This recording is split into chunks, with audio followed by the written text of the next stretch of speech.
रानी बहन के राज जान करेंगे, कौन शहर के छौ तोरा डरेंगे। रानी बहन के राज जान करेंगे, कौन शहर के छौ तोरा डरेंगे।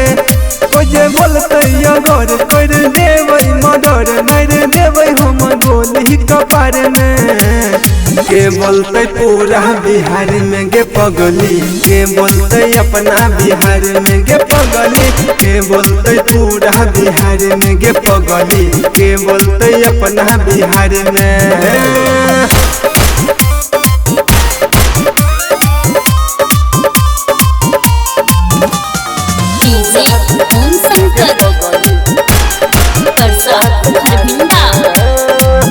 देख खून के धारा कोई नहीं है तो खरा, जब पिस्टल से करबो फायरिंग गे। कोई छड़तो आवारा तू करी है इशारा, हम तोड़ देबै वो कहर फायरिंग गे।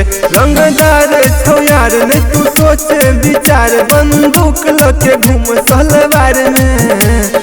के बोलते मधुबनी बाजार में गे पगली, के बोलते दरभंगा बाजार में गे पगली। के बोलते अपना बिहार में गे पगली, के बोलते पूरा बिहार में।